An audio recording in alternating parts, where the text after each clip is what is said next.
ఇక గల్లీ గణేశుడు శోభయాత్రలో హూందాగా సాగిపోయాడు. బొజ్జగనపయ్య ముద్దు ముద్దుగా ముందుకు కదులుతూ నిమజ్జనానికి తరలి వెళ్లాడు. వరసిద్ధి వినాయకుడు మళ్లీ వస్తానంటూ గంగమ్మ ఒడికి చేరాడు. తీరొక్క రూపాల గణపయ్యలంతా నవరాత్రులు వైభవపేతంగా పూజలందుకుని భక్తుల కోలాటల నడుమ నిమజ్జన ఘట్టానికి తరలి వెళ్లారు.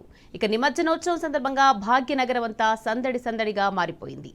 వీధులన్నీ గణపతి పప్ప మోరియా నినాదాలతో మారుమోగిపోయాయి.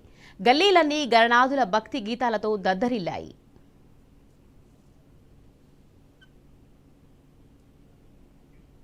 ఇక హుసేన్ సాగర్ తీరమంతా కుంభమేళ ఘట్టాన్ని తలపించింది.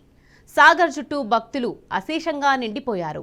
ట్యాంక్ బండ్ కింద జలసాగరం, పైన జనసాగరం కనువిందు చేశాయి. సాగర్ చుట్టూ ఏర్పాటు చేసిన క్రేన్ల ద్వారా గణేష్ విగ్రహాలను నిమజ్జనం చేస్తున్నారు. నిన్న మధ్యాహ్నమే ఖైరతాబాద్ మహాగణపతి నిమజ్జనం ప్రశాంతంగా ముగిసింది.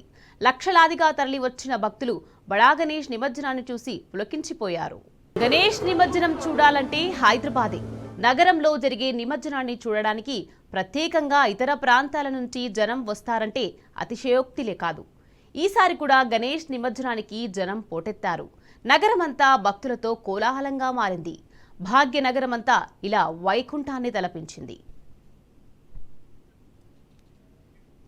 గణేష్ నిమజ్జనం అంటేనే ఆట పాట, తీన్మార్, భాంగ్రా, మార్ఫా, డప్పు దరువు లేకుండా గణేష్ ముందుకు కదలడు.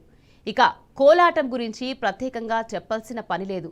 భక్తజనం దారి పొడవునా సందడిగా స్టెప్పులేసుకుంటూ వినాయకులను నిమజ్జనానికి తీసుకెళ్తారు. జై బులు గణేష్ మహారాజ్ కి జై, గణపతి పప్ప మోరియా నినాదాలు జనం గొంతుల నుంచి డీజేలను మించి మారుమోగాయి.